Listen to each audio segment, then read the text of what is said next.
The day my oncologist told me I had stage 3 breast cancer, I came home to find my husband Noel emptying our joint account. "We need to be practical about your survival odds," he said coldly.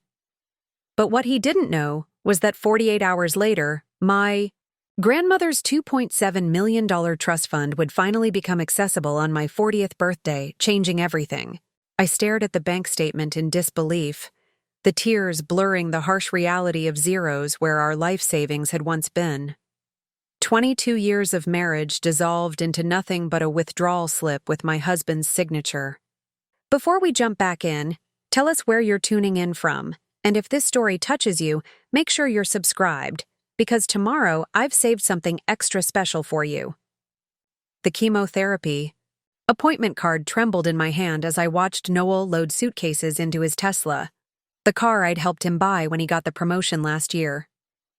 "You can't do this," I whispered, my voice weak from the shock of both my diagnosis and his betrayal. "I need that money for treatment." Noel barely glanced in my direction, his face a mask of practiced indifference. We'd stood in this same driveway countless times. Welcome home embraces, vacation departures, everyday goodbyes with kisses blown from car windows. Now he couldn't even meet my eyes. "I've spoken with my lawyer, Beth," he said, adjusting his designer sunglasses against the Portland afternoon sun. "The account was joint. Legally, I'm entitled to protect my portion of our assets. Cancer treatments are expensive, and there's no guarantee. No guarantee I'll survive?" I finished for him, the words like acid on my tongue. "So you're what? Getting out while you can? Taking the money before medical bills eat it up?" "I'm being pragmatic," he replied, closing the trunk with a definitive thud. "You always called me the practical one. Well, this is me being practical." From upstairs, I heard our son Alex's bedroom door slam. At 17, he was already struggling with typical teenage turbulence. Now this. I watched as he stormed down the stairs and out the front door, his backpack slung over one shoulder, face contorted with a mix of rage and fear. "I can't deal with this," Alex said, his voice breaking. "Cancer, Dad leaving, now we're broke? I'm going to Warner's." "Alex, please," I reached for him, but he recoiled. "You should have told us sooner, Mom," he spat, the accusation hanging between us. "Maybe Dad wouldn't have left. Maybe you wouldn't have let our money disappear." The words cut deeper than any scalpel ever could. "I just found out yesterday," I whispered, but he was already halfway down the driveway, heading for his best friend's house 3 blocks away. "He'll come around," Noel offered, an awkward attempt at consolation that only heightened the absurdity of the moment. My husband was leaving me on the day of my cancer diagnosis, emptying our accounts, and offering parenting advice in the same breath. "Will he?" I asked. "Or will he follow your example?" For a fraction of a second, something like shame flickered across Noel's face before the practiced mask returned. He slid into the driver's seat and started the engine. "I'll have my lawyer contact you about the house," he said through the lowered window. "Obviously, you can stay there during your treatment. We can reassess based on outcomes." Based on outcomes. As if my survival was a quarterly business projection he needed to analyze before committing resources. 22 years, I said, stepping closer to the car. 22 years, Noel. Does that count for nothing?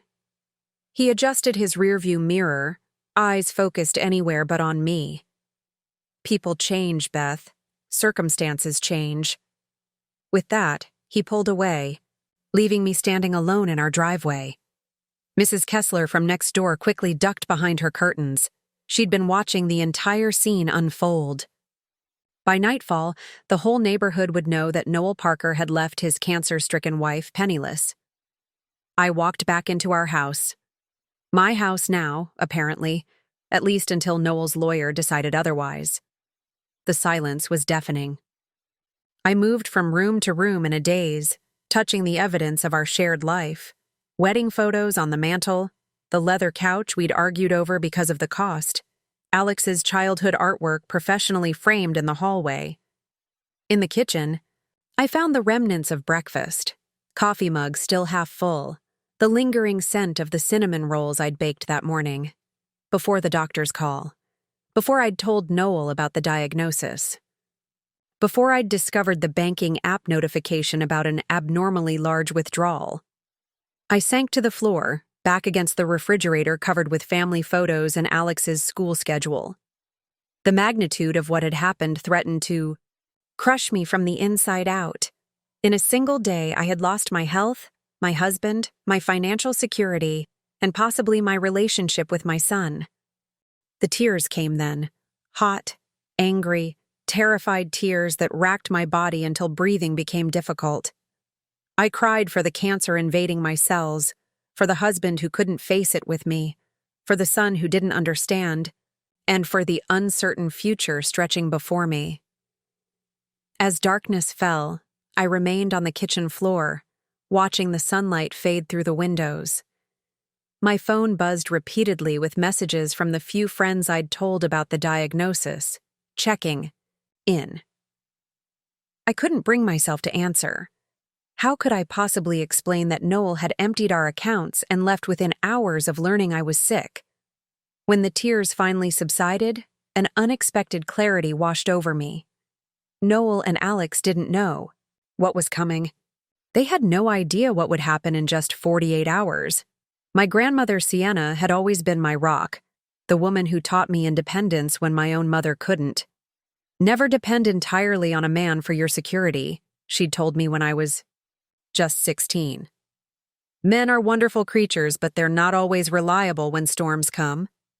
Trusting my grandmother's wisdom, I'd kept her final gift a secret all these years, the substantial trust fund she'd established for me, accessible on my 40th birthday. I'd never told Noel about it, maintaining the separate account in my maiden name at a different bank from our family finances. My 40th birthday was exactly 2 days away. What Noel and Alex didn't know as they walked away from me in my moment of greatest need was that everything was about to change. The woman they had abandoned would soon have resources they couldn't imagine, not just for cancer treatment, but for a complete reinvention of her life. I pulled myself up from the kitchen floor and made my way to my home office. From the back of the filing cabinet, I retrieved a folder marked Grandmother's Papers, a label so innocuous that Noel had never shown any interest in its contents during all our years together. Inside was the trust documentation and the business card for Camilla Westbrook, the attorney who managed my grandmother's estate. Tomorrow morning I would make a call that would change everything. Just 48 more hours, I whispered to the empty house, a strange calm settling over me. Then we'll see who's being practical. Life before cancer had a comfortable predictability that I once mistook for security. For 22 years, I'd woken up at 5:45 a.m., 15 minutes before Noel's alarm. Those precious moments were mine alone, time to center myself before the day's demands began. My morning routine never varied. Shower, light makeup, hair styled in the same practical bob I'd worn since Alex was born. Then downstairs to start coffee and prepare breakfast for my family. By 7:30, Noel would be out the door to his executive position at Horizon Financial, and Alex would be heading to school, lacrosse stick strapped to his backpack. At 8 a.m. sharp, I would arrive at Portland Children's Hospital, where I'd worked as a pediatric nurse for 19 years. My colleagues often joked about setting their watches by my arrivals. Dependable Beth, they called me, and I wore the nickname with quiet pride. Dependability was a virtue my grandmother had instilled in me, alongside independence and discretion. A woman who can be counted on will never be without value in this world, Grandmother Sienna used to say, her arthritis-curved fingers patting my hand. She'd survived the loss of 2 husbands and built her own interior design business in an era when women entrepreneurs were rare. From her, I learned that strength often wears a soft smile. The truth was, I found comfort in routines and stability. Perhaps that's why I never discussed my grandmother's trust fund with Noel. When we married, he was an ambitious financial analyst with student debt and big dreams. I was a nurse with a secret financial cushion I didn't need to touch. Preparing and narrating this story took us a lot of time, so if you are enjoying it, subscribe to our channel. It means a lot to us. Now back to the story. Let's build our life together, from scratch. Noel had proposed, eyes bright with dreams of shared struggle and eventual success. Your income, my income, one account, one future. I agreed, charmed by his vision of partnership, but some cautious part of me, the part shaped by grandmother Sienna's wisdom, kept the trust fund knowledge to myself. It'll be a safety net, I told myself, something to surprise Noel with when we're ready to retire early. Over the years, as Noel climbed the corporate ladder at Horizon Financial, our life expanded to fill his increasing salary. The modest starter home became a 4-bedroom colonial in Portland's West Hills. Alex attended private school. Vacations grew more exotic. Bali last year, the Amalfi Coast the year before. Through it all, I remained at the hospital, working with sick children, finding purpose in alleviating their suffering. Noel occasionally suggested I could reduce my hours or quit entirely. "We don't need your salary anymore," he'd say, not unkindly. "You could volunteer if you want to stay connected to nursing." But I never considered it.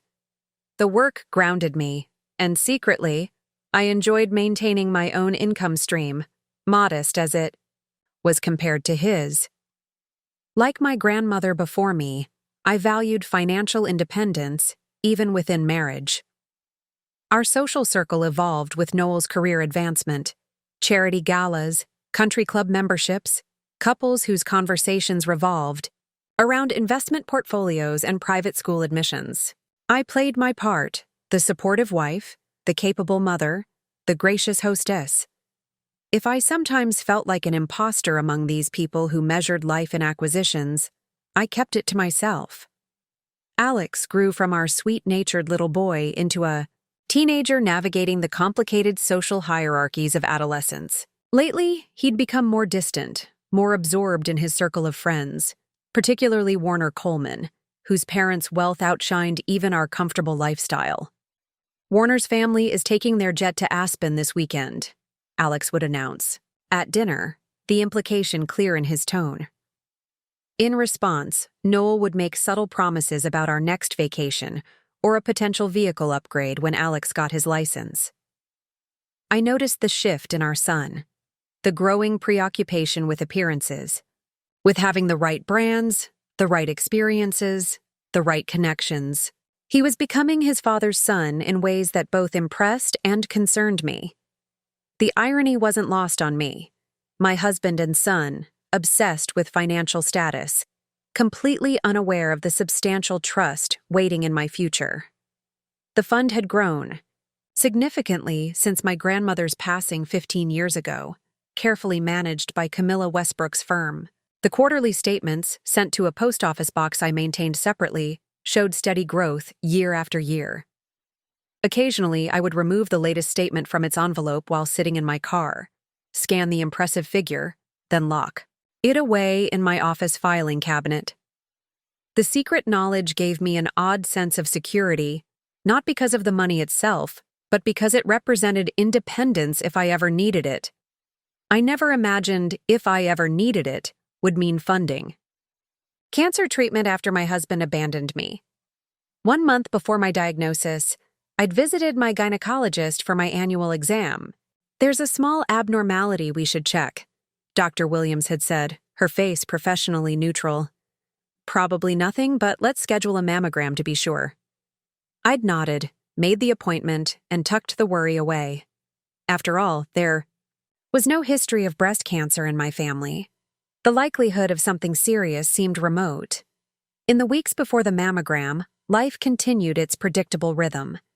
Noel was preoccupied with a potential promotion that would make him the youngest senior vice president in Horizon's history. Alex was focused on lacrosse tryouts and his upcoming AP exams, and I balanced hospital shifts with maintaining our home and social obligations. The last normal weekend before everything changed, we attended a fundraising dinner for Portland Children's Hospital. I wore a navy blue dress Noel had selected, my grandmother's pearl necklace against my collarbone. We sat at a table with Noel's colleagues, discussing summer plans and property values. "Beth is the real hero," Noel said when someone asked about my work, his arm draped casually across my shoulders. Taking care of sick kids day after day. I could never do it. The warmth in his voice, the pride in his expression, how quickly it would vanish when illness invaded our own lives instead of remaining safely contained in my professional world. That night, as we prepared for bed, Noel kissed me with unusual tenderness. "You know I love you, right?" he asked, brushing hair from my face. "Of course," I answered, puzzled by the sudden sentiment. "Is everything okay?" "Everything's perfect," he assured me. "I just don't tell you enough." 3 days later, the mammogram would reveal a shadow that changed everything, and Noel's declaration of love would be tested in ways neither of us could have anticipated. My relationship with grandmother Sienna began long before I can remember. My earliest memory is sitting on her lap as she read to me, her voice steady and warm, her perfume a mix of gardenias and something distinctly her own. My parents divorced when I was 4, my father disappearing to start a new family in California, my mother working double shifts as a waitress to keep us afloat. Grandmother Sienna stepped in without hesitation. 3 days a week after school, I'd stay at her elegant Tudor home in Portland's Laurelhurst neighborhood. There, surrounded by the beautiful objects she'd collected throughout her life, I learned lessons that shaped me far more than my formal education. "A lady always has her own money," she would tell me as she balanced her business checkbook at her antique desk. I'd watch, fascinated, as her fountain pen moved across the ledger with confident strokes. Not mad money or pin money like men used, to give their wives. Real money that belongs to you alone. When I turned 12, she opened a savings account in my name, seeding it with $1,000. An enormous sum to my young mind. "Every month you'll put something in," she instructed, handing me a small leather-bound ledger like her own. "Even if it's just $5, the habit matters more than the amount." My mother, exhausted from working and dating a series of unremarkable men, viewed grandmother's financial lessons with amused tolerance. "Mom's old-fashioned," she'd say with a shrug. "But it doesn't hurt to have a rainy day fund."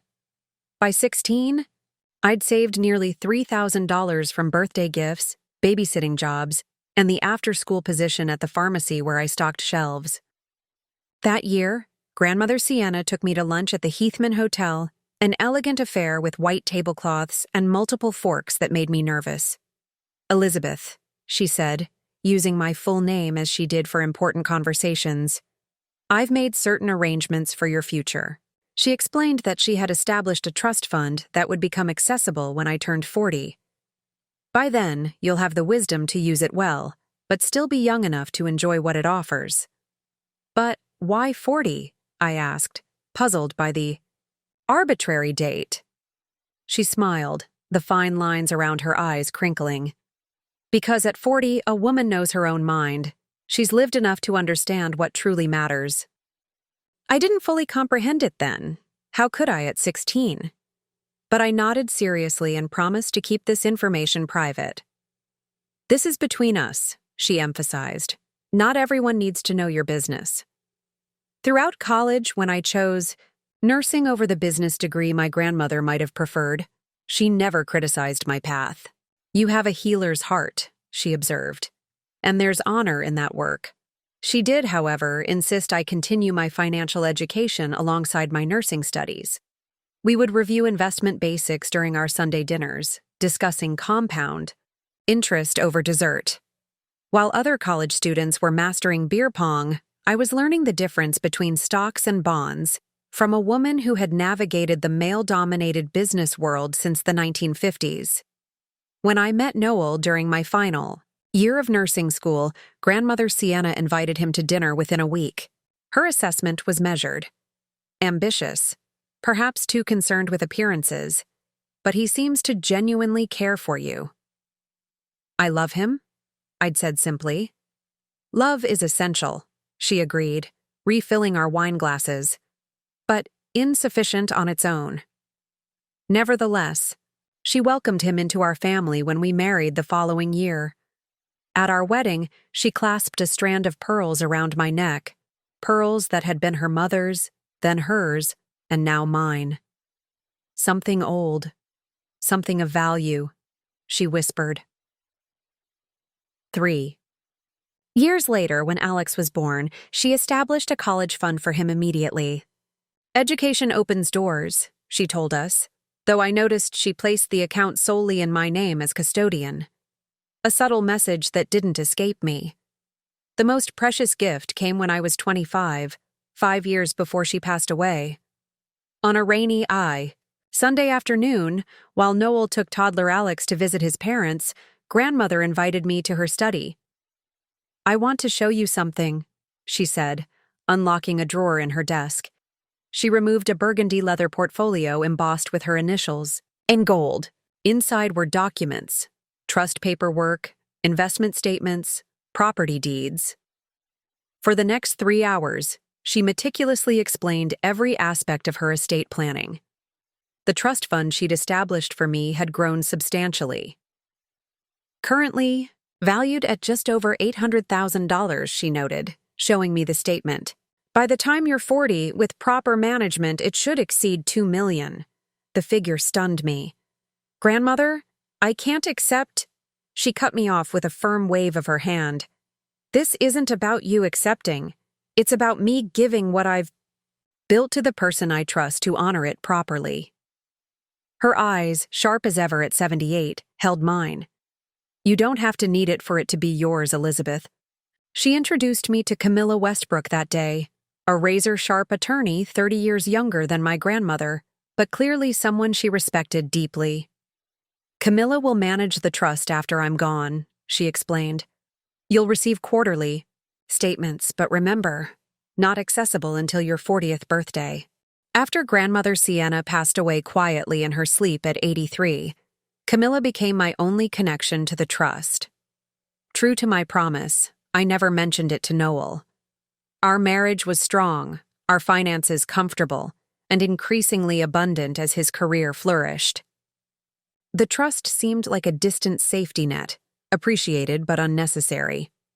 Every 3 months, I'd receive a discreet envelope at my post office box containing the latest statement. I maintained the separate box under my maiden name, explaining it away to Noel as a place for nursing journals and alumni mail, a small deception that seemed harmless at the time. As the years passed, I watched the trust grow under Camilla's expert management. The quarterly ritual became almost meditative, opening the envelope in my car, reviewing the numbers, calculating how much it had increased, then carefully filing it away in my home office, hidden behind folders labeled Tax Records 2007 or House Maintenance Receipts. Sometimes I'd wonder what Noel would think if he knew. Would he be hurt by my secrecy? Impressed by the growing sum? Would it change how he saw me, not just as the supportive wife and mother, but as a woman of independent means? But each time these questions arose, I'd hear Grandmother Sienna's voice.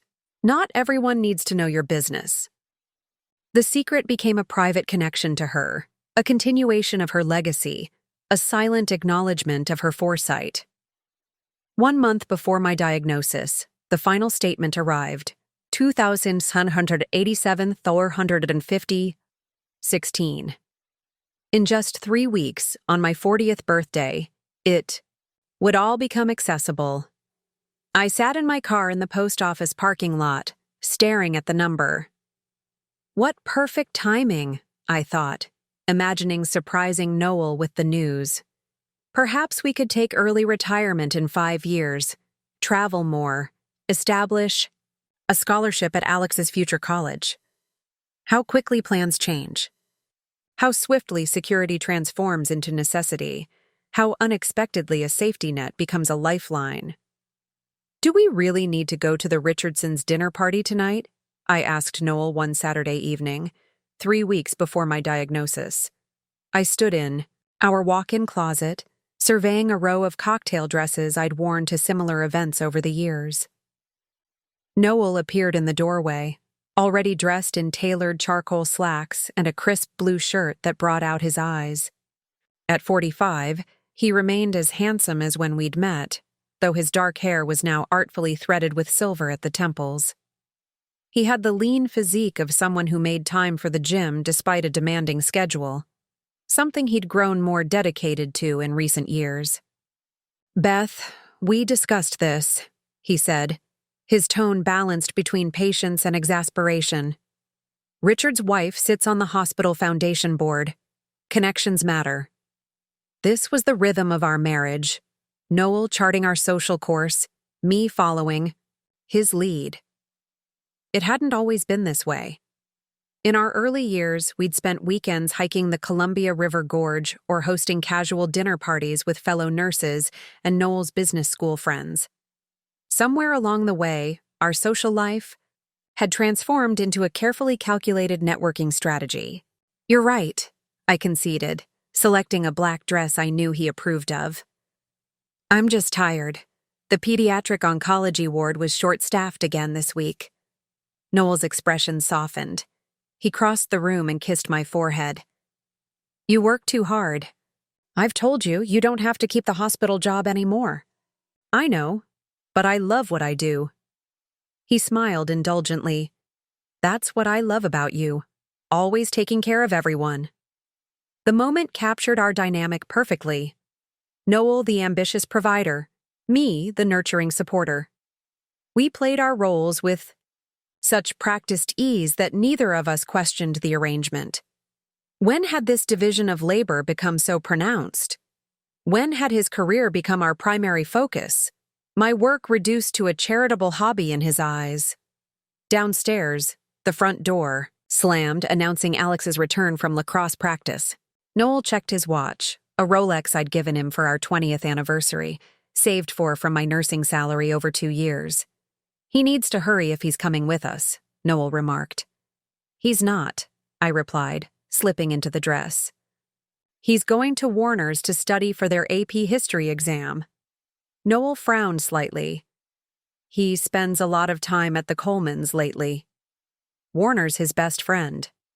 "Warner's father drives a Maserati," Noel countered, adjusting his cuffs. "And they just bought that vacation home in Maui.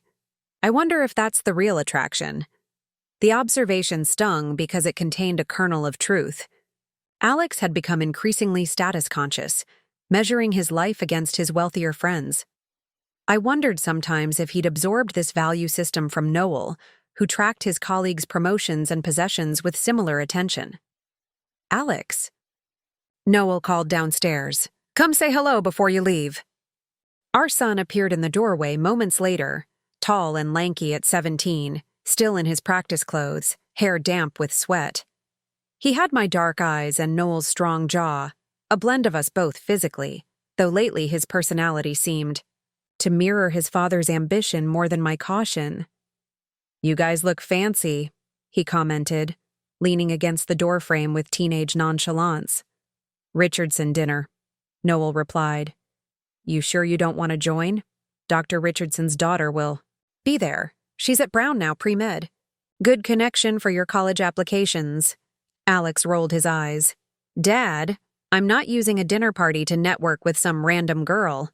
"Suit yourself," Noel shrugged. "But these relationships matter for your future.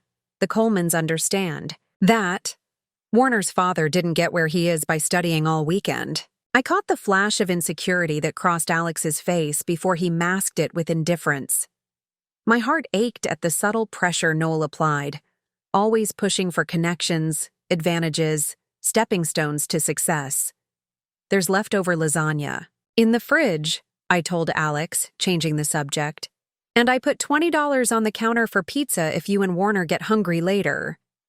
"Thanks, Mom."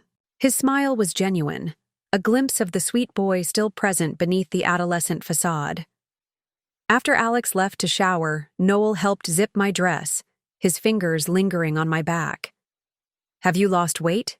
he asked, sounding pleased. "Maybe a little," I answered. thinking of the strange fatigue that had dogged me lately, the appetite that hadn't been quite right. "It suits you," he said, kissing my neck. "That health kick you've been on is paying off." I hadn't been on any health kick, just too tired to eat normally. But I didn't correct him. Noel preferred simple narratives. Problems should have straightforward solutions, ambiguity was inefficient, and illness was a failure of discipline. This worldview had served him well in finance, less so in understanding the messy realities of human experience. In the car driving to the Richardsons' expansive lake, Oswego home, Noel briefed me as he often did before social events. Richard's division exceeded quarterly targets again. Don't mention the rumors about downsizing and marketing. His wife redid their kitchen. Ask to see it, she'll be flattered. And the daughter's medical school applications are a sensitive subject. She didn't get into her top choices. I nodded, absorbing the intelligence like a soldier receiving mission parameters.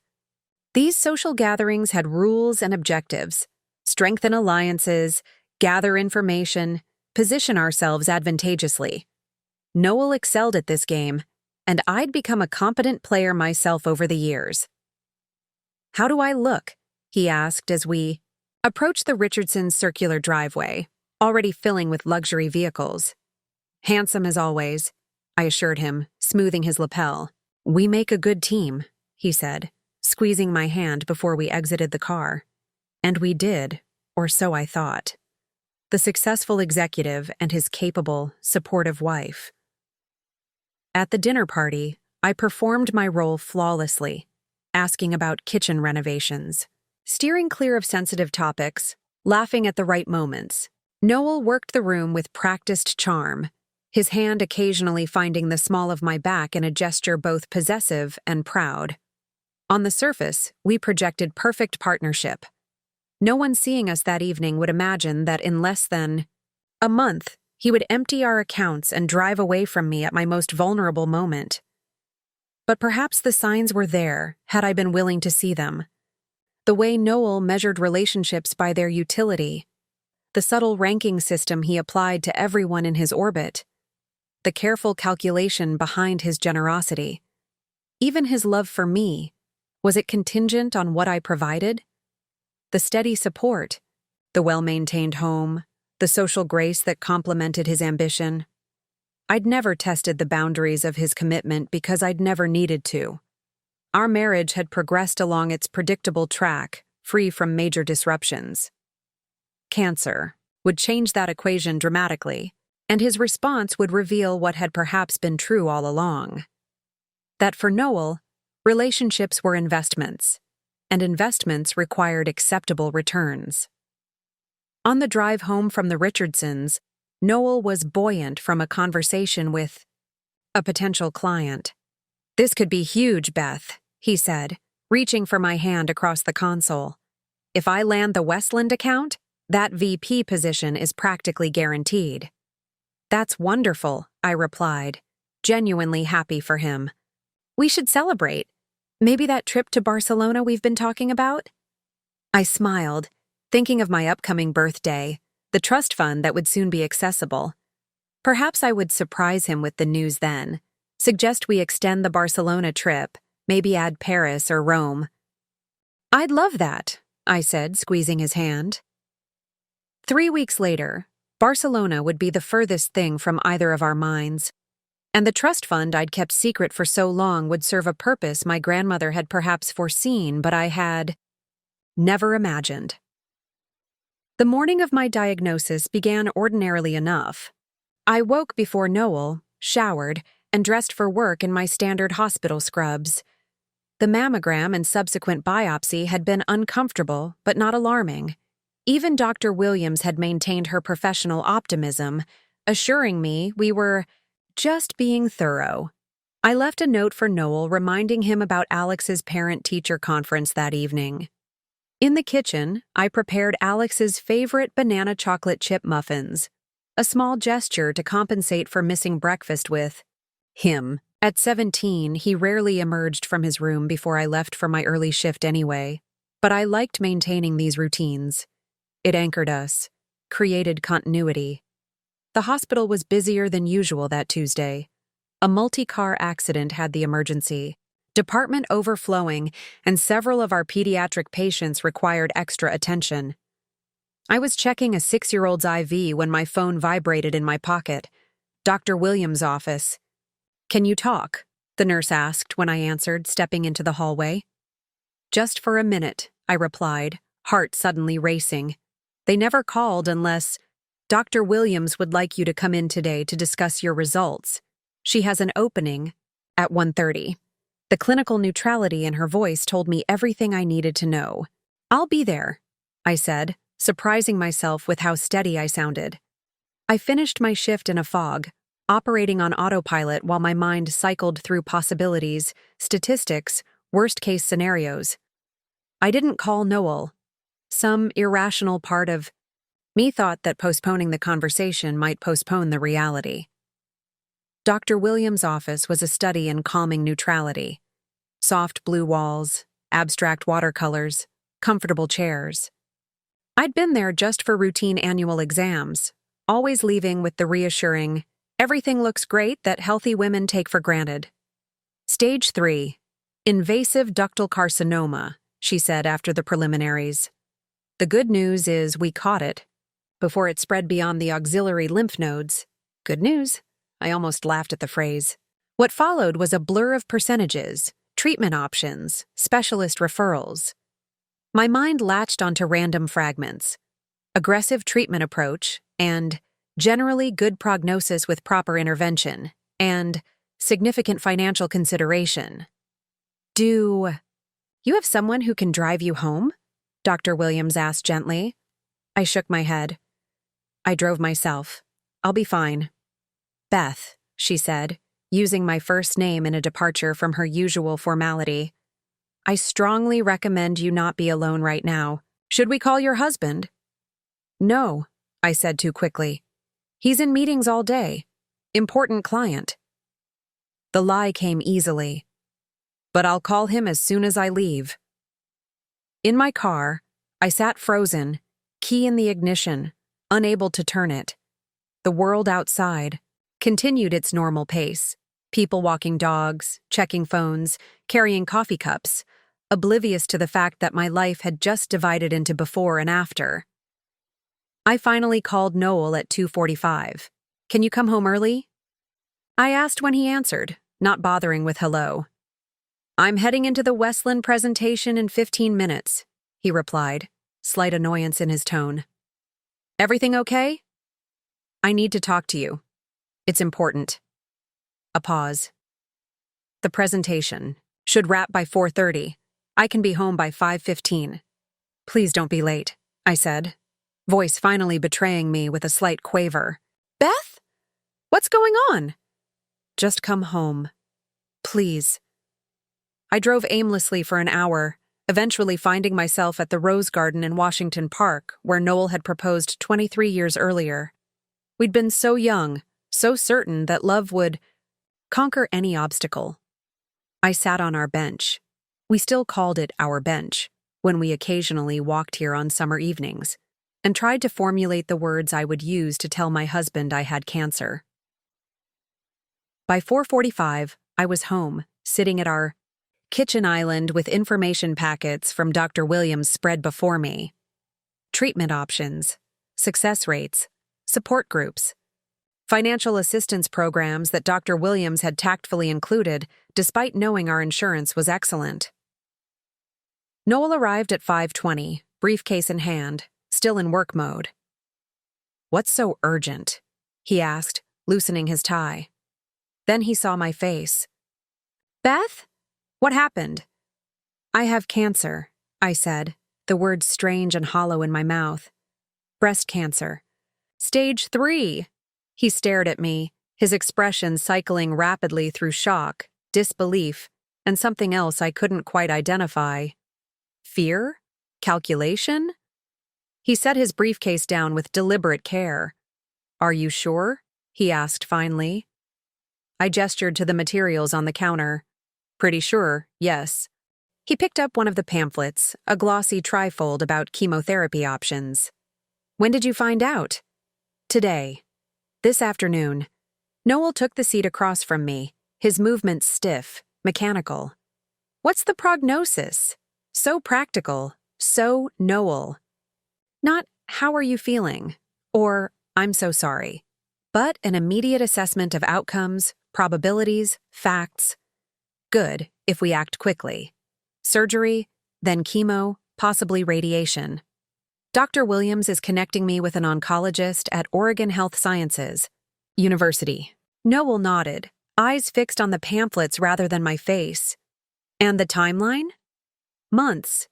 Maybe a year of treatment. Something shifted in his expression then. A hardening, a distance opening between us. Later, replaying this moment in my mind, I would recognize it as the precise instant Noel began calculating the cost-benefit analysis of staying with a sick wife.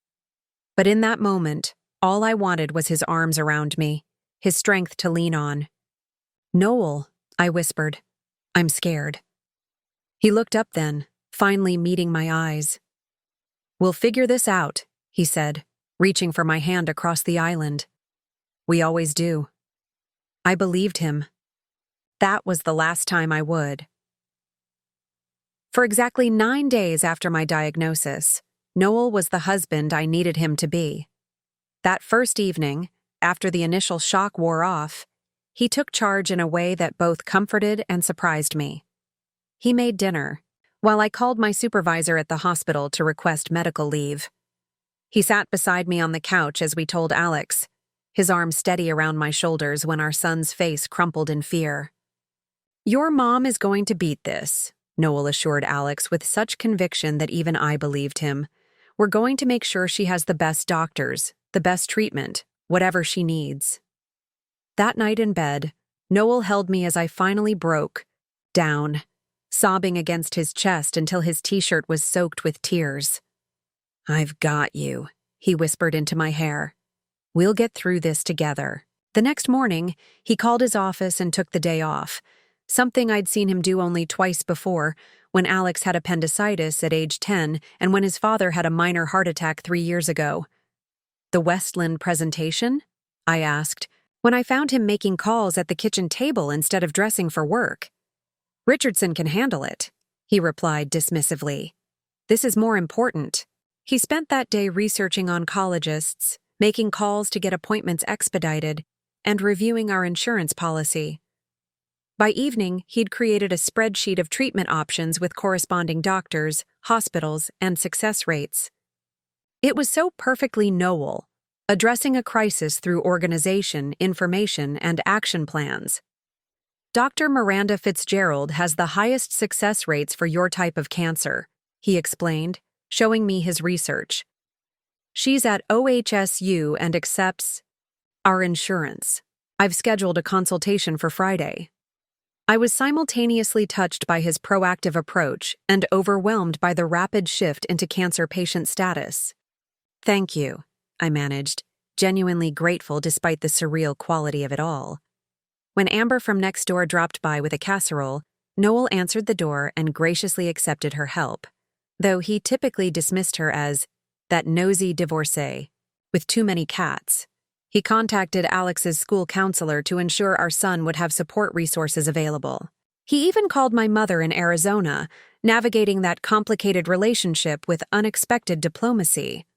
On day 3, he accompanied me to my first oncology appointment, armed with a legal pad of questions and wearing his most serious closing the deal expression. Dr. Fitzgerald took us through the treatment plan.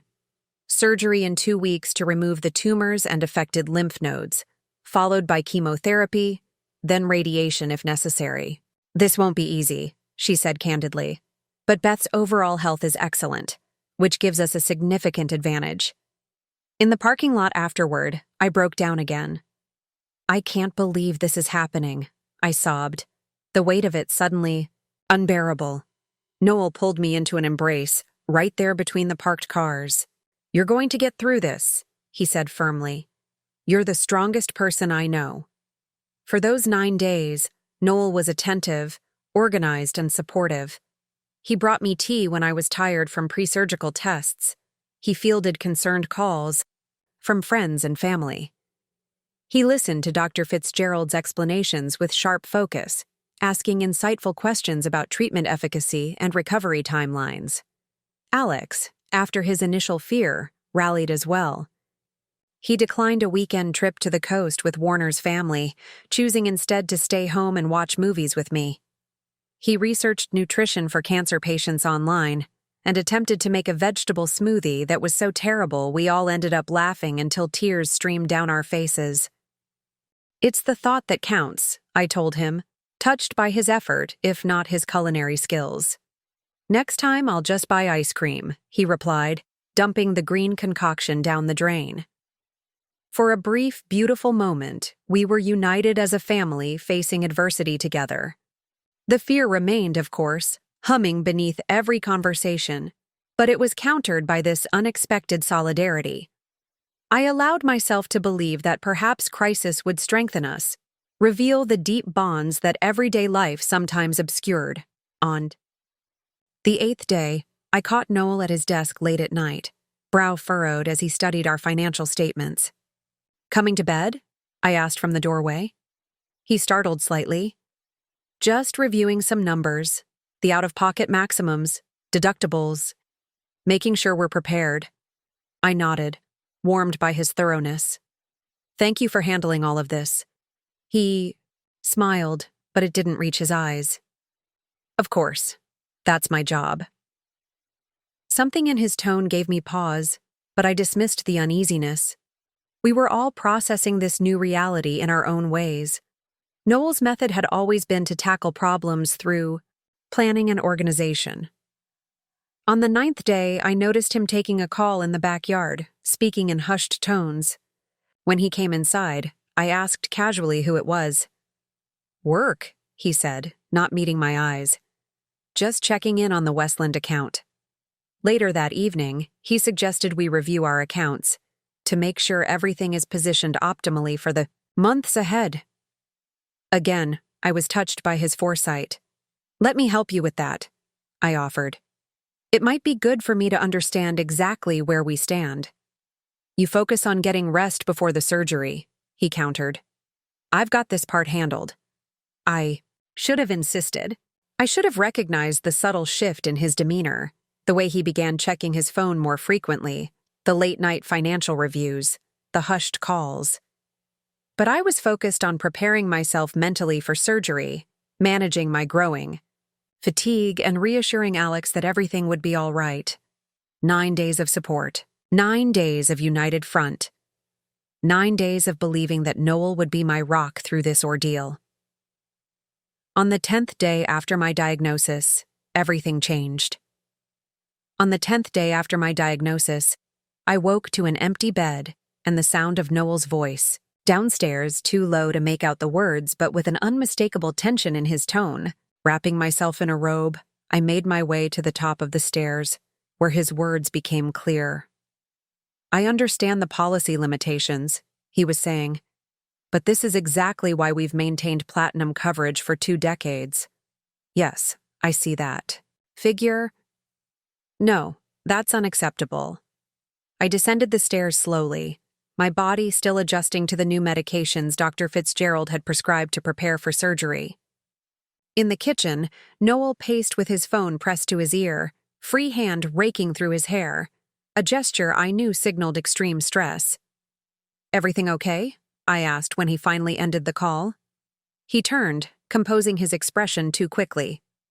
"Insurance complications. Nothing for you to worry about." "Noel, I'm not helpless." "What's going on?" he sighed, setting his phone down with deliberate care. "There's a discrepancy about coverage for Dr. Fitzgerald. Apparently, she's considered out of network for certain procedures." My stomach dropped. "What does that mean?" "It means," he said, voice tightly controlled, "that our out-of-pocket expenses just increased substantially." "How substantially?" He hesitated before answering. "Potentially $80,000 to $120,000, depending on the full course of treatment." The figure hung between us, enormous and threatening. We had savings, of course, nearly $200,000 in our joint investment account, carefully accumulated over decades of disciplined saving.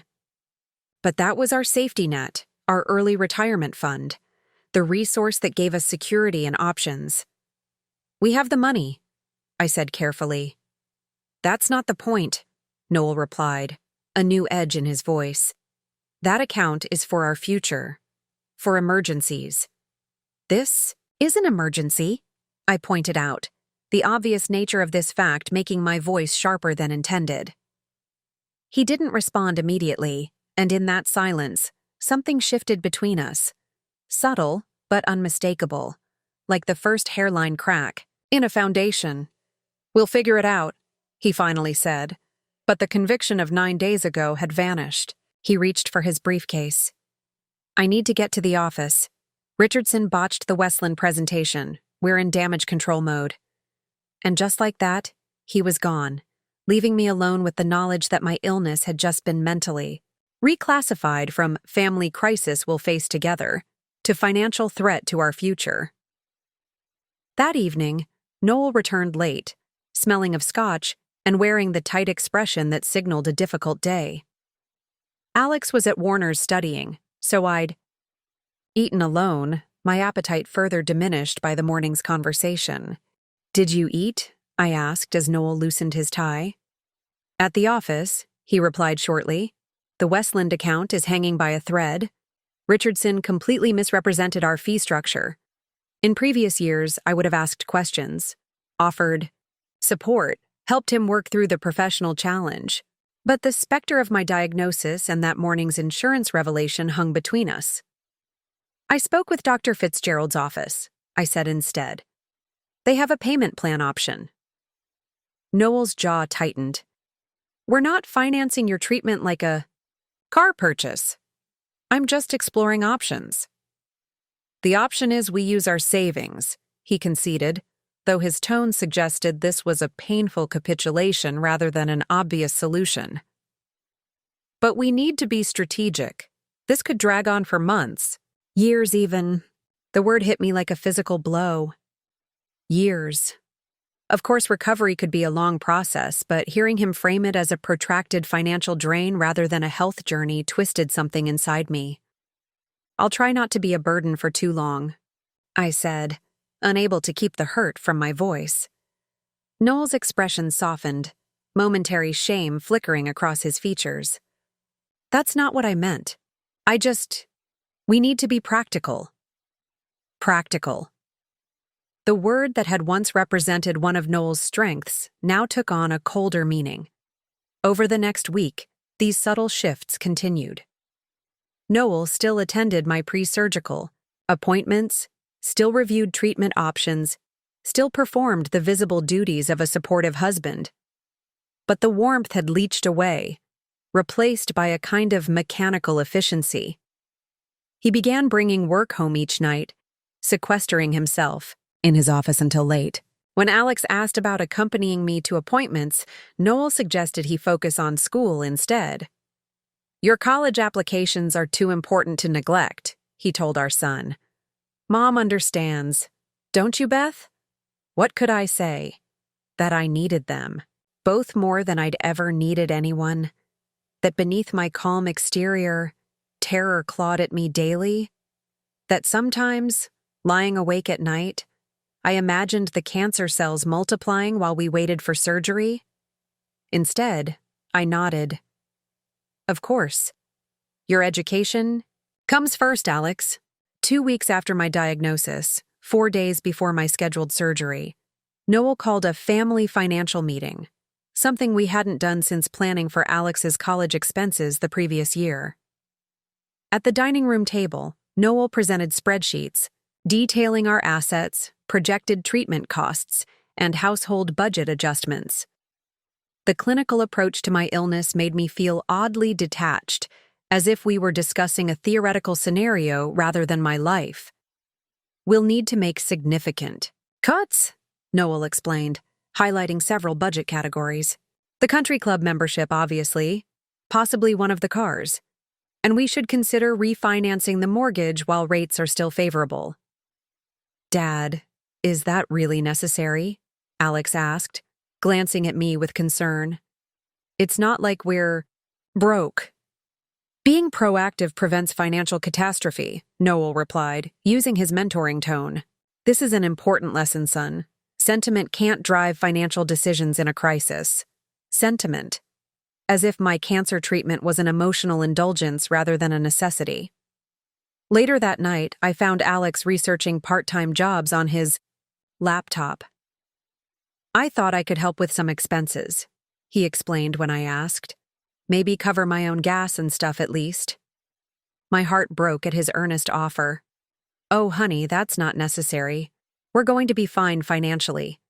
But even as I said it, I wondered if it was true.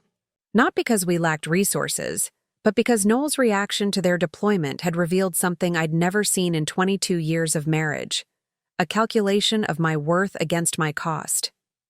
The day before my scheduled surgery, Noel's mask of supportive husband slipped completely. I was in our bedroom, packing an overnight bag for the hospital, when he appeared in the doorway clutching his tablet, his face ashen.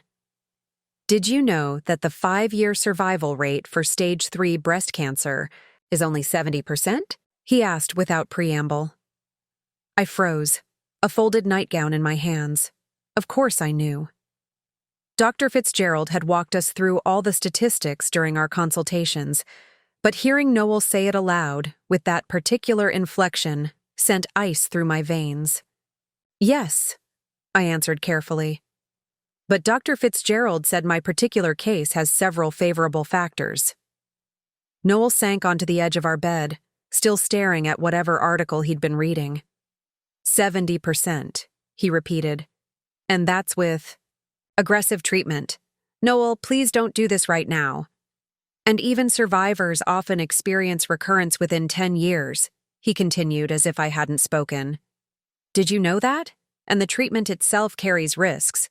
Heart damage from radiation, secondary cancers from chemotherapy. Stop!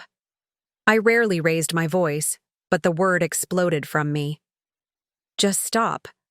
Do you think I don't know these things? Do you think I'm not terrified every minute? He looked up, startled, as if just remembering I was in the room. I'm just trying to understand the full picture. The full picture is that I'm your wife and I have cancer, I said, my voice breaking. And tomorrow I'm having surgery, and I need you to be my husband, not my actuary. Something closed in his expression then, a shuddering, a withdrawal. I'm trying to be realistic, Beth. Someone has to think about the long-term implications. Long-term implications, I echoed. Like whether I'm a good investment. That's not fair, isn't it? Because that's exactly how this feels.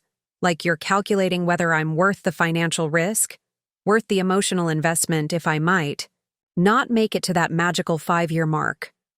Noel stood, his movements stiff. I need to process this in my own way. Your way is crushing me, I whispered. He left without responding, and I heard the front door close minutes later. He didn't return until after midnight, long after I'd given up waiting and taken a sleeping pill to force my anxious mind into rest before surgery. The next morning, he drove me to the hospital in silence.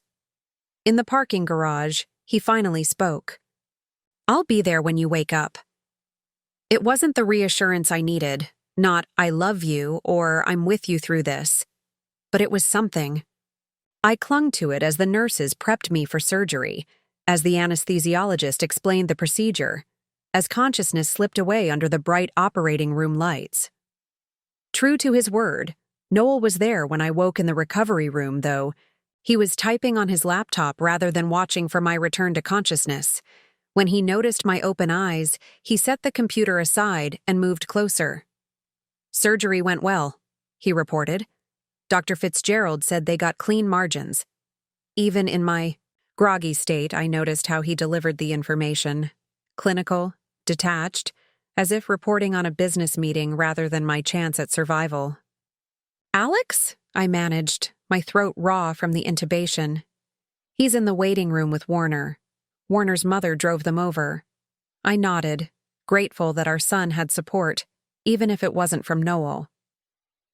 The next 3 days in the hospital revealed more fractures in our marriage. Noel visited punctually each morning and evening, always bringing work with him, always checking his watch after precisely 45 minutes. He asked the doctors practical questions about recovery timelines and activity restrictions, but never once held my hand during these conversations, Alex. By contrast, came straight from school each day and stayed until visiting hours ended, bringing small gifts. A smooth stone from our favorite hiking trail, a funny card he'd made, a soft scarf when I complained about the hospital's cold air conditioning. "Mom, are you and Dad okay?" he asked on the third evening, after Noel had departed with a perfunctory kiss on my forehead and a reminder that he had an early meeting the next day. "We're just stressed, honey," I said, unwilling to burden him with the truth. "This is hard, on everyone." Alex wasn't fooled. "He's acting weird, cold, out of the mouths of babes." "Your father processes difficult situations differently," I offered, the explanation sounding hollow even to my ears.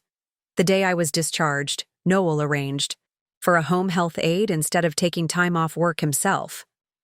"It makes more sense," he explained. "She's professionally trained, and I need to be at the office for the Westland situation." The Westland situation. Always the Westland situation. I wondered if he realized how transparent his priorities had become.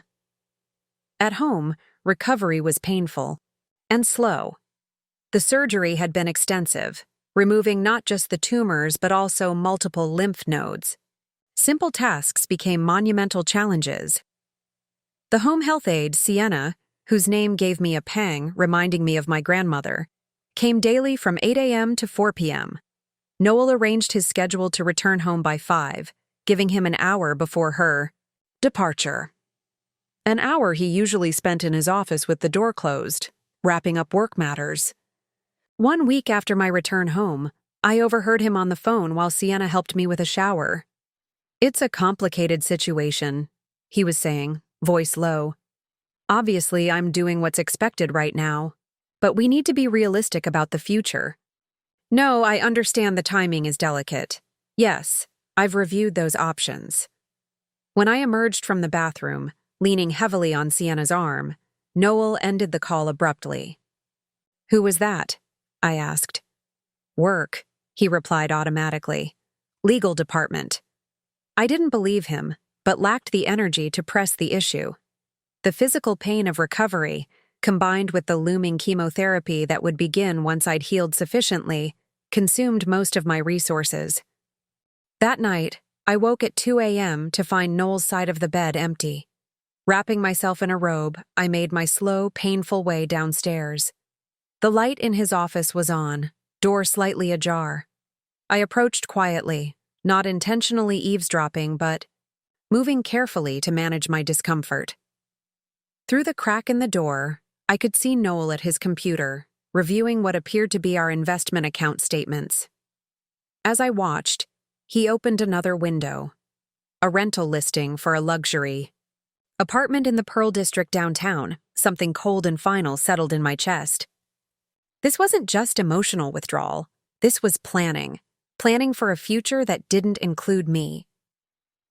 2 weeks after my surgery, Dr. Fitzgerald confirmed what we'd already known was coming. I would need 6 rounds of chemotherapy, beginning as soon as my surgical wounds had sufficiently healed. The projected timeline stretched before me like an endless dark tunnel. 6 months of chemicals designed to be just toxic enough to kill cancer cells without killing me in the process. "Your prognosis remains favorable," she assured me during the consultation. "But we need to be aggressive to ensure the best outcome." Noel, who had accompanied me to this appointment after missing the previous 2, sat stiffly beside me, notebook open but pen motionless. He hadn't taken a single note, I realized. A stark contrast to his meticulous documentation of earlier consultations. "What are the success rates for this particular chemotherapy protocol?" he asked, voice detached. Dr. Fitzgerald provided statistics and studies, which Noel received with nods but no follow-up questions. His presence felt performative rather than supportive, a husband going through expected motions without emotional investment. In the car afterward, silence stretched between us until I finally broke it. "You've already decided to leave, haven't you?" Noel's hands tightened on the steering wheel, but his expression remained carefully neutral. "What are you talking about?" "I saw you looking at apartments," I said quietly. "And the phone calls, the distance. You're planning your exit." He didn't respond immediately, eyes fixed on the road ahead. When he finally spoke, his voice was measured, as if he'd rehearsed this conversation. "Beth, this situation forces us to confront difficult realities. The financial implications alone—" "Don't," I interrupted. "Don't reduce this to a financial equation. This is our marriage. This is my life." "I'm trying to be realistic," he countered, a phrase that had become his mantra. "The medical bills will be substantial. The treatment will be lengthy. The outcome is uncertain. So you're hedging your bets? Preparing to cut your losses if the investment in my survival doesn't pay off?" My bluntness shocked even me, but the words had been forming since I'd seen him researching survival statistics, calculating whether I was worth the commitment. Noel pulled into our driveway and turned off the engine, but made no move to exit the car. "That's a cruel characterization. Is it wrong?" Again, that telling hesitation. "I need to protect myself, Beth, and Alex." "Protect yourselves?" The absurdity of it struck me then. The idea that they were the ones needing protection. From what? From my illness? From watching me fight for my life? Or from the inconvenience of having a wife and mother who disrupts your comfortable existence? "That's not fair," he said, but his refusal to meet my eyes told me I'd hit close to the truth. "When did you plan to tell me? After I started chemo? When I was too weak to argue?" Noel finally looked at me, his expression a mixture of guilt and determination. "I was going to wait until you were stronger. After you'd recovered from surgery." The calm pragmatism in his voice ignited something in me, a rage that had been building since the day of my diagnosis, a fury at the unfairness of it all. "How considerate," I said, my voice shaking. "Waiting until I was strong enough to be abandoned. We might have continued there in the car, this devastating conversation that was dismantling 22 years of marriage, but the front door opened and Alex appeared, waving when he spotted us. "We'll discuss this later," Noel muttered, opening his door and plastering on a smile for our son. But later never came. Instead, Noel retreated to his office after dinner, emerging only to announce he had an early breakfast meeting and would be sleeping in the guest room to avoid disturbing me. This new arrangement, justified as consideration for my recovery, continued for 3 more days, with minimal interaction between us. On the 4th day after our car confrontation, I woke to an empty house. Alex had left early for a school field trip, and Noel was presumably at work. Sienna, my home health aide, would arrive in an hour. Navigating carefully down the stairs, I made my way to the kitchen for tea, surprised to find my medication containers missing from their usual place on the counter. In their absence, I noticed something else, my phone, showing multiple notifications from our joint bank account. With growing dread, I unlocked the screen and opened the banking app. Withdrawal, $187,500. The transaction had been processed at 8:13 that morning. Nearly our entire savings, gone. Transferred to an account I didn't recognize. My hands trembling, I called Noel. The call went straight to voicemail. I tried his office line. His assistant informed me he had taken a personal day. I sent a, "Sharky, where is our money?" 10 minutes later, as I sat at the kitchen island in a state of shock, my phone chimed. "I've secured my portion of our assets. Left enough for your short-term expenses. We'll explain everything tonight. This is for the best. For the best. Our life savings, money meant for retirement, for Alex's college, for emergencies, gone. And he considered it his portion, as if our joint account represented separate resources rather than our shared future.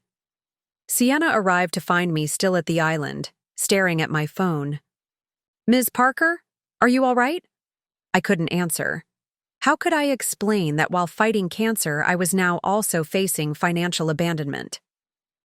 By the time Noel returned that evening, I had moved beyond shock to a cold, clarifying anger. He entered, cautiously, briefcase in hand, clearly prepared for confrontation. "Before you say anything," he began, setting his keys on the entryway table with deliberate calm, "I want you to know this wasn't an impulsive decision." "Clearly not," I replied, my voice steadier than I expected. "You've been planning this for weeks, since my diagnosis." He had the decency to look uncomfortable. I needed to protect my future. By stealing our savings? "I didn't steal anything," he countered, defensive now. "That account was joint. Legally, I'm entitled to withdraw funds." "Legally," I echoed. "Is that how you're justifying this? With legal technicalities?" Noel moved to the living room, maintaining physical distance between us, as if my cancer or my rage might be contagious. "I've left enough to cover your immediate medical expenses. And you'll keep the house, of course, until we see how things progress. Until we see if I survive." The unspoken condition hung between us like a guillotine blade. "Where will you live?" I asked, though I already knew. "I've leased an apartment downtown." "Temporarily." "And Alex?" Noel hesitated. "I think it's best if he stays with you for now. You'll need the support, and it will be less disruptive for his schooling." How magnanimous. Allowing our son to remain with his cancer-stricken mother, while Noel escaped to a fresh start, unburdened by illness and its inconveniences. "We need to be practical about your survival odds," he said, the words striking like physical blows. "I have to consider my future." After Noel left that evening, departing with a suitcase and promises to sort things out properly with lawyers, I sat alone in our living room until darkness enveloped the house. The silence pressed against me, broken only by the occasional ping of my phone as concerned friends checked in after hearing rumors. How did news travel so quickly in our social circle? I let the messages accumulate unanswered. How does one process such complete betrayal? The man who had vowed to stand by me in sickness and in health had calculated my worth against my cost and found me wanting. 22 years of marriage, reduced to a financial risk assessment. Somehow the stolen money hurt less than the stolen security. I had faced my cancer diagnosis with fear, but also with determination, bolstered by the belief that I had a partner in the battle. Now I faced not just illness, but abandonment. Not just physical pain, but the shattering of a life built on what I'd thought was solid ground. Around midnight, I heard Alex's key in the lock. He'd been at Warner's house studying, blissfully unaware of the day's devastating developments.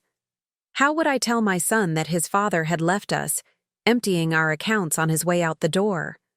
What would this do to him, already struggling with the reality of my illness? "Mom," he called, noticing the darkened house. "You awake?" I switched on a lamp, revealing my tear-stained face. Alex froze in the doorway, backpack still slung over one shoulder. "What happened?" he asked, immediately crossing to sit beside me. "Is it the cancer? Did something change with your treatment?" I shook my head, struggling to find words gentle enough to explain an ungentle truth. "Your father is moving out," I finally said. "He's decided he can't stay while I'm going through treatment." Alex's expression cycled rapidly through confusion, disbelief, and the beginnings of anger. "What do you mean, can't stay? You're his wife. You're sick." "He's taken an apartment downtown," I continued, deliberately omitting the financial betrayal for now. "He thinks it's better this way." "Better?" Alex echoed, the word hollow with incomprehension. "How is leaving you now better?" I had no answer that wouldn't deepen his pain or tarnish his image of his father, so I simply opened my arms and my 17-year-old son collapsed against me like he hadn't done since he was small, his shoulders shaking with silent sobs. "I'm sorry," I whispered, stroking his hair. "I'm so sorry." "Don't apologize," he said fiercely, pulling back to look at me. "You didn't do anything wrong. You got sick. That's not your fault." In that moment, my son's moral clarity was both comforting and heartbreaking. He saw what Noel could not. That love shouldn't come with conditions. That commitment means standing firm when storms come. Later, after Alex had gone to bed with promises to skip school the next day and help me figure everything out, I moved through the quiet house like a ghost, touching objects that suddenly seemed to belong to a different life. The family photos on the mantel, the throw blanket Noel and I had purchased on our anniversary trip to Vancouver, the coffee mug with his company logo. In my home office, I unlocked the bottom drawer of my filing cabinet and removed the folder containing my trust fund statements. My 40th birthday was tomorrow. In the midst of cancer and betrayal, I had almost forgotten the significance of the date. Tomorrow, everything would change again. Morning arrived without fanfare, gray light filtering through curtains I hadn't closed the night before. I'd finally fallen asleep on the couch around 4 a.m., too exhausted to climb the stairs to a bedroom that felt too large, too empty. My 40th birthday. The milestone I'd once imagined celebrating with a trip to Barcelona now marked instead by abandonment and illness. Alex found me there at 7:30, still in yesterday's clothes. Without comment, he made coffee and toast, setting a plate beside me with gentle insistence. "You need to eat, Mom." His sudden maturity, this role reversal, where my child now cared for me, broke my heart and filled it simultaneously. "There's something else I need to tell you," I said, after forcing down a few bites. The time for protecting him from the full truth had passed. "Your father took almost all our savings yesterday." Alex stared at me, coffee mug frozen halfway to his lips. "What do you mean, took?" "He transferred $187,500 from our joint account before he left." The mug hit the coffee table with a sharp crack. "He stole your money? While you have cancer?" The raw outrage in my son's voice matched the feeling that had been burning in my chest since I'd seen that banking notification. Legally, he had the right. It was a joint account. "That's—" Alex stood abruptly, pacing the living room. "That's evil. That's just evil." I couldn't disagree, though some part of me still sought explanations for Noel's behavior. Fear makes people do terrible things. Self-preservation can override love, loyalty, basic human decency. "What do we do now?" Alex asked, the practical question cutting through my philosophical musings. "For your treatment? For bills?" Before I could answer, my phone rang. Noel's mother, Judith. I hesitated, then answered on speaker. "Beth, darling," she began, her voice carrying its usual blend of southern charm and implicit judgment.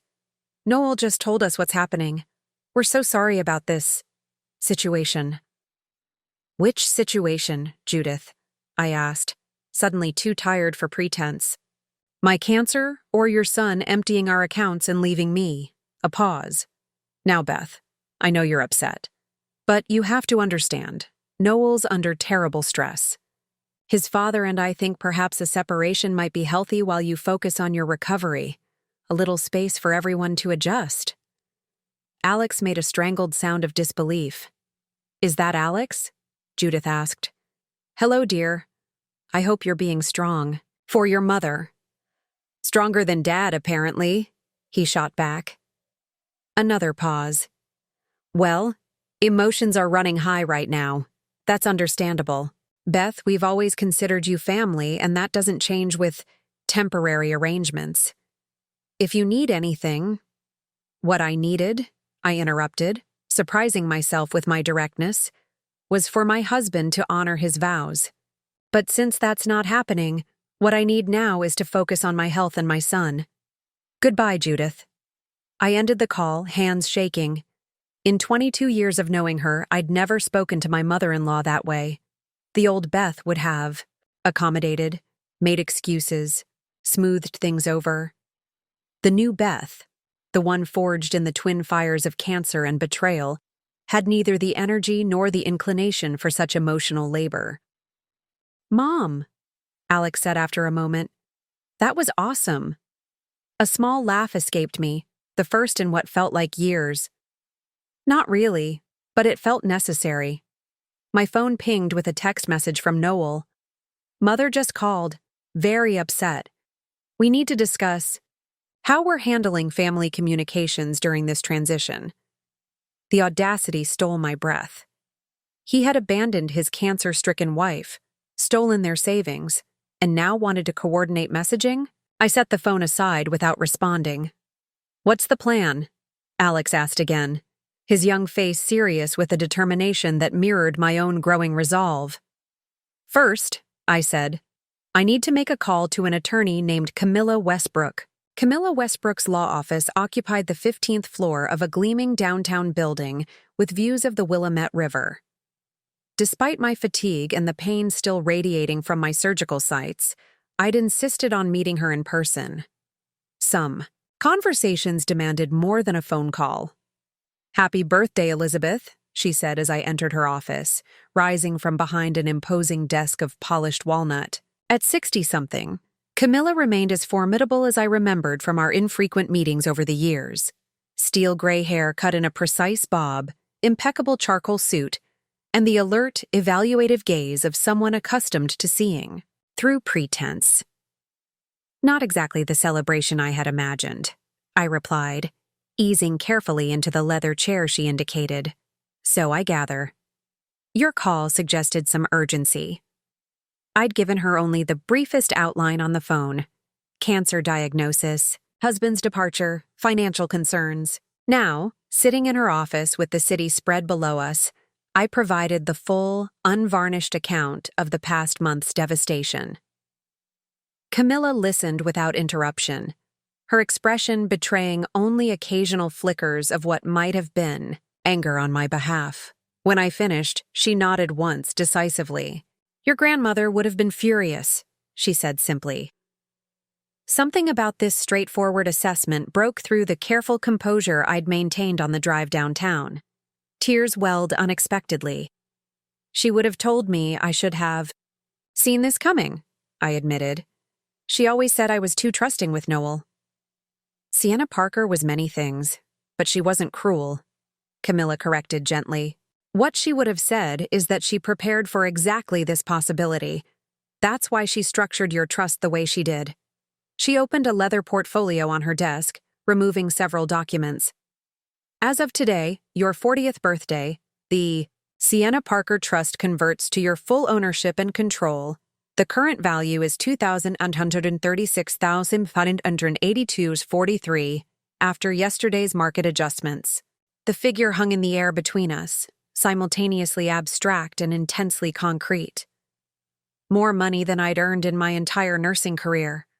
More than enough to replace what Noel had taken, to pay for my treatments, to secure Alex's education, to rebuild whatever life I chose, assuming I survived to live it.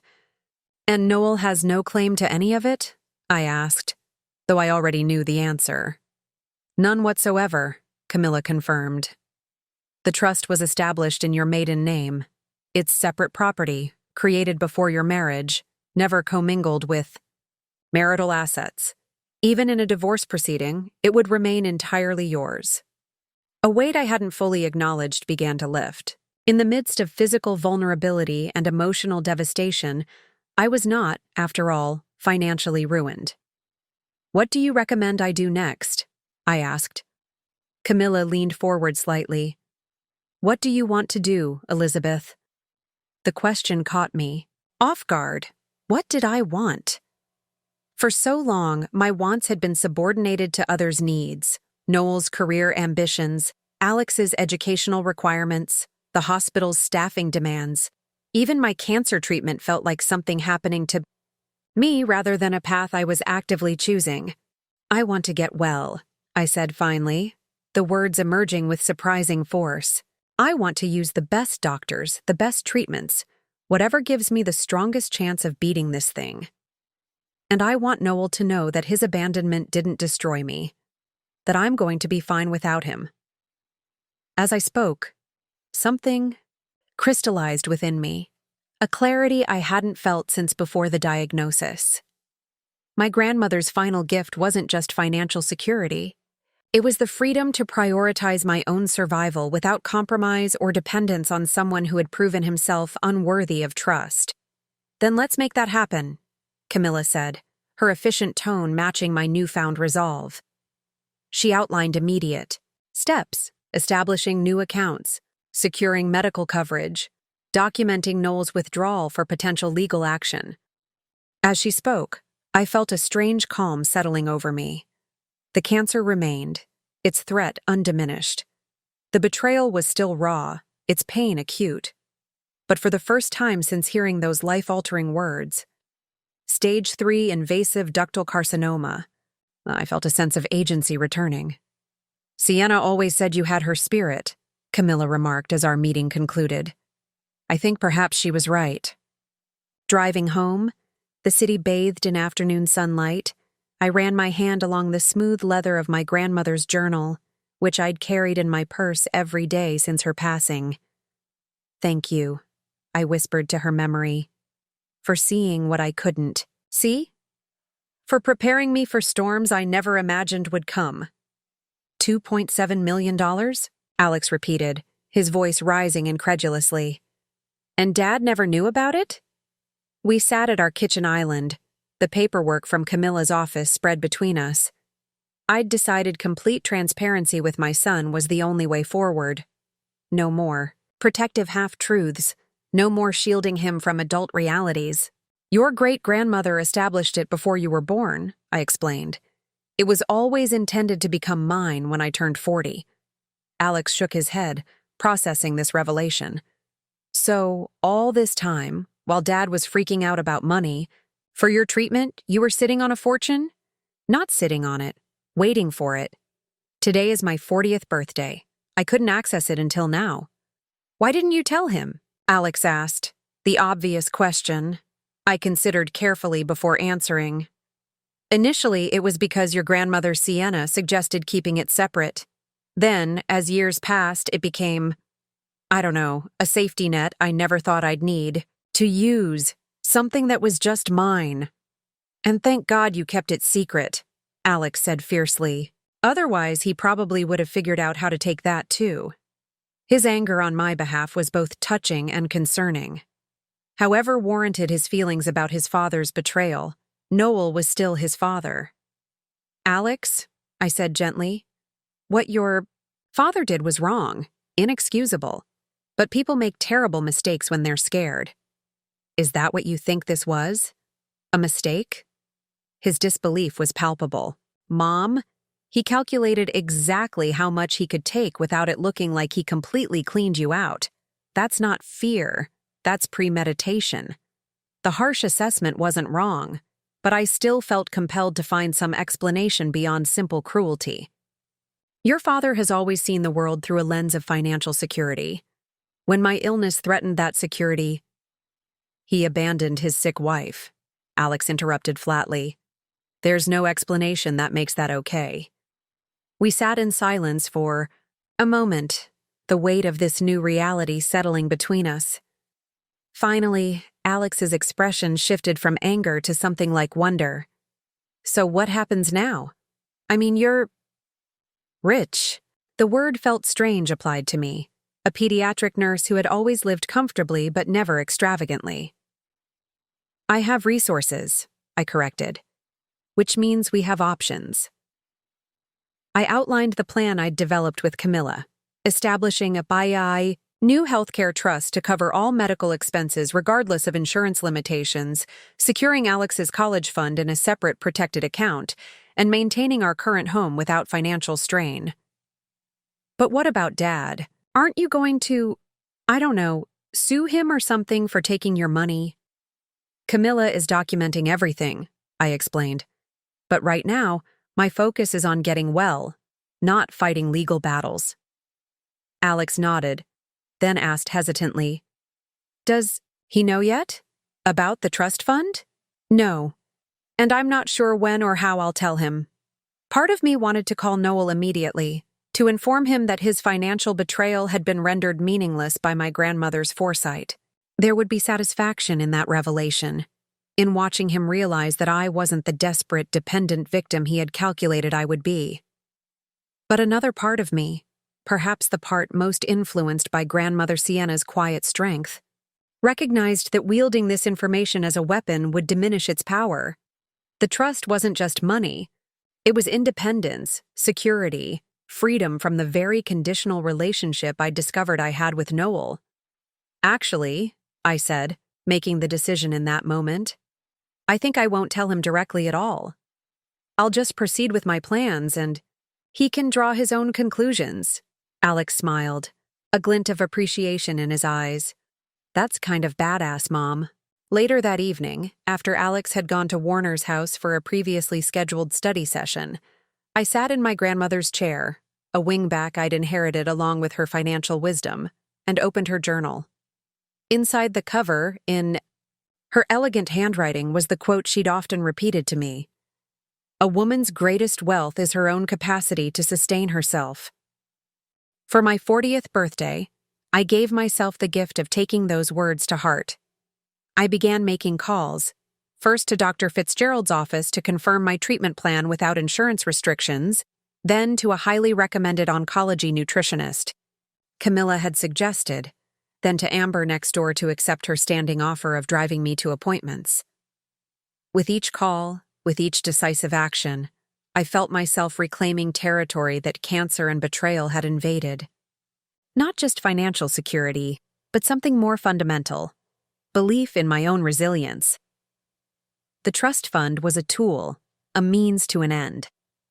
The true hidden advantage my grandmother had left me was the understanding that my worth wasn't determined by anyone else's assessment, not by Noel's cost-benefit analysis, not by cancer's threat to my body, not by any external measure. For the first time since my diagnosis, I allowed myself to fully believe I might survive this. Not just the cancer, but the betrayal, the abandonment, all of it. Not because of $2.7 million, but because of who I was beneath all the roles I'd played: wife, mother, nurse, daughter, Elizabeth, my grandmother's granddaughter, a woman with the capacity to sustain herself. The changes began subtly, but accumulated rapidly over the following weeks. First came the practical transformations. I transferred to OHSU's Comprehensive Cancer Center, where Dr. Miranda Fitzgerald assembled a team of specialists for my case. The out-of-network costs that had so concerned Noel were now irrelevant. I authorized payment for whatever treatments offered the best chances, whatever supportive therapies might ease the side effects. "This level of care makes a difference," Dr. Fitzgerald told me during our expanded consultation. "We can be more aggressive, more thorough, with fewer compromises." I hired a private nurse to supplement Sienna's home health care, ensuring 24-hour support during the most difficult days following chemotherapy. I arranged for organic meal delivery, a cleaning service, a driver for appointments. Not extravagances, but necessities that allowed me to focus entirely on healing. The more profound changes were internal. With each decision I made independently, each problem I solved without deferring to Noel's judgment, my confidence grew. The woman who had spent decades accommodating, compromising, and supporting began to recognize her own authority. 2 weeks after my birthday, I received papers from Noel's attorney, a separation agreement that assumed my financial desperation, offering minimal support in exchange for relinquishing claims to his retirement accounts and future earnings. I forwarded it to Camilla without comment. Her response was a masterpiece of professional restraint, requesting financial discovery that would reveal his substantial withdrawal before any discussions could proceed. 3 days later, Noel himself called, his voice tight with controlled anger. "Your attorney is being unreasonable," he began without preamble. "I've offered a fair settlement considering the circumstances." "The circumstances being that you emptied our accounts and abandoned me during cancer treatment?" I replied, surprised by my own calm.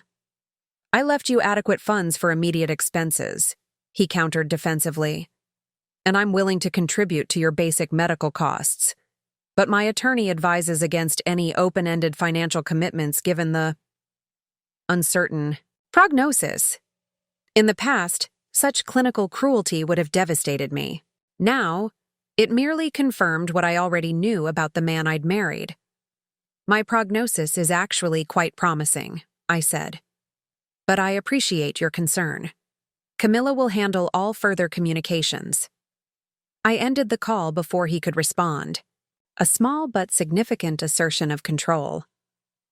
That evening, I did something I hadn't done in years. I posted a photo on Instagram. Nothing dramatic, just a simple image of a sunrise viewed from my bedroom window, with the caption, "New day, new beginnings, our 40 and fearless." Within hours, it garnered concerned comments from friends who'd heard rumors of both my diagnosis and Noel's departure. Rather than hiding either truth, I responded with straightforward acknowledgement and cautious optimism. The photo was the first public statement of my new reality, not as victim seeking sympathy, but as a woman facing challenges with dignity and determination. It was also, though Noel wouldn't recognize it yet, the first subtle signal that his calculations had been fundamentally flawed. Chemotherapy began 3 weeks after my birthday. The reality of cancer treatment proved both better and worse than I'd imagined. Better because my enhanced care plan minimized some side effects. Worse because no amount of money could eliminate the fundamental assault on my body. What surprised me most was the community that materialized around me. Colleagues from the hospital organized a meal train. Neighbors I barely knew offered rides and errands. Even my mother flew in from Arizona for 2 weeks. Our complicated relationship, temporarily simplified by the clarity crisis brings. Alex remained my steadfast ally, adjusting to our new normal with remarkable resilience. He learned to administer anti-nausea medication, mastered the art of bland but nutritious smoothies, and developed an uncanny sense for when I needed company versus solitude. "You know," he said one evening as we watched a movie during my brief window of post-chemo well-being. "It's weird, but in some ways things feel more real now." "Real?" I asked, curious about his perception. He considered before answering. "Before, it was like we were always performing for Dad, trying to meet his expectations, fit his vision of what our family should be. Now it's just us, being us." His insight struck me as profound for a 17-year-old. Perhaps crisis had matured him, or perhaps he'd always possessed this wisdom beneath the typical teenage facade. 6 weeks into treatment, I received a text from Warner's mother, Patricia Coleman. "Heard about everything. Would love to have coffee when you're feeling up to it." We'd never been close. She moved in more elevated social circles than I'd frequented even during my most active corporate wife phase. But something in her message felt genuine, so I accepted. Over coffee at a quiet cafe near my house, Patricia revealed a truth I'd never suspected. She'd survived breast cancer 5 years earlier. "No one in our social set knew," she explained. "Warner's father insisted we keep it private, said it would affect his business relationships if clients thought his wife was compromised." The word choice revealed volumes about their marriage, so similar to what mine had been, yet even more extreme in its commodification of a wife's value. "How did you handle that?" I asked. "I complied," she said simply. "I wore wigs to events, scheduled treatments around his business calendar, pretended everything was fine while falling apart privately." Her direct gaze held mine. I regretted every day. Our conversation shifted something fundamental in my approach to my illness. I'd been handling cancer with quiet dignity, but perhaps dignity need not equal privacy. perhaps there was power in visibility, in refusing to hide the reality of disease and treatment. The next day, I posted another photo, this one more daring. Me, seated in my garden, morning light illuminating my recently shaved head, a preemptive strike against the inevitable hair loss. The caption read, "Embracing what I cannot change, changing what I cannot embrace." Cancer Journey, by Visible Healing, the response was overwhelming. Messages of support, shared stories of survival, offers of assistance. Among the notifications was one that caught me by surprise. Noel had viewed the post within minutes of its publication. No comment, no reaction, just a digital footprint revealing his continued observation of the life he'd chosen to abandon. Let him watch, I thought with newfound clarity. Let him see what strength actually looks like. 2 months into my chemotherapy, Noel requested a meeting. In person. He specified in his text. There are things we need to discuss. We arranged to meet at a neutral location, a quiet cafe near the hospital where I'd just completed my 4th treatment. I arrived early, selecting a corner table that offered both privacy and a clear exit path. The woman who waited for Noel bore little resemblance to the wife he'd abandoned. Head wrapped in a vibrant blue scarf gifted by hospital colleagues, frame thinner but posture straighter, eyes clear and direct rather than accommodating. He entered precisely on time, still the executive governed by his calendar. His step faltered slightly upon seeing me, as if he'd expected a more diminished version of his wife. "Beth," he said, taking the seat across from me. "You look—" He seemed unable to complete the sentence. "I look like someone undergoing cancer treatment," I supplied calmly. "But I'm doing well, all things considered." Noel nodded, his discomfort palpable. Up close, I noticed subtle changes in him too. New lines around his eyes, a certain tightness to his mouth. Abandonment, it seemed, had not brought the liberation he'd anticipated. "I think we need to revisit our situation," he began after ordering coffee. "This separation has been instructive." "Instructive," I repeated, the carefully neutral word revealing volumes. He cleared his throat. "I've had time to reflect on my actions. They were hasty, driven by fear rather than reason." "They were cruel, Noel," I corrected quietly. "Let's not minimize what happened." To my surprise, he nodded. "Yes, they were cruel, and I've come to regret them deeply." The admission, so straightforward, momentarily disarmed me. I'd expected justifications, equivocations, financial maneuvering. Not this apparent contrition. "What exactly are you proposing?" I asked. "I'd like to come home," he said simply. "To support you through treatment, to rebuild what my fear destroyed. I've spoken with Alex several times. He's understandably angry, but I think with time—" "You've spoken with Alex?" This was news to me. Just brief conversations. He made it very clear where his loyalty lies. Noel offered a small, sad smile. "He's become quite the protective son." I absorbed this information, wondering why Alex hadn't mentioned these exchanges. Something to discuss later. "And the money you took?" I asked. "I can return most of it," he said quickly. "I've only spent a small portion on the apartment lease. The rest is still intact." I studied him, this man I'd shared 22 years with, trying to discern what had prompted this apparent change of heart. Was it genuine remorse, loneliness, or had he perhaps heard rumors about my mysteriously stable financial situation despite his withdrawal? "What made you reconsider, Noel?" "Truly?" He hesitated, then reached for his phone, opening Instagram to display my recent posts. These. "Watching you face something I ran from, with such dignity. It forced me to confront what I'd done, who I'd become in a moment of weakness." The answer seemed honest, but incomplete. I waited, saying nothing, a technique I'd learned. from my grandmother when she suspected someone wasn't revealing their full motivations. After a long moment, Noel sighed.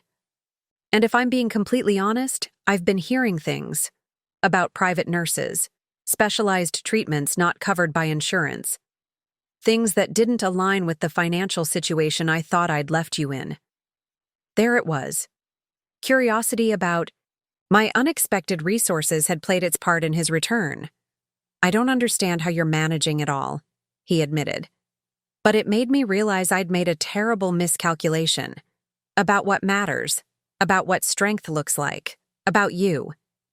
In that moment, I understood that I had a choice. I could reveal my grandmother's trust, explain my financial independence, perhaps even enjoy the shock and regret such knowledge would surely bring him. Or I could focus on the more fundamental truth his actions had revealed about our marriage, about his character, about what I deserved in a partner. Noel, I said finally, thank you for your honesty, but I won't be taking you back. Up next, you've got 2 more standout stories right on your screen. If this one hit the mark, you won't want to pass these up.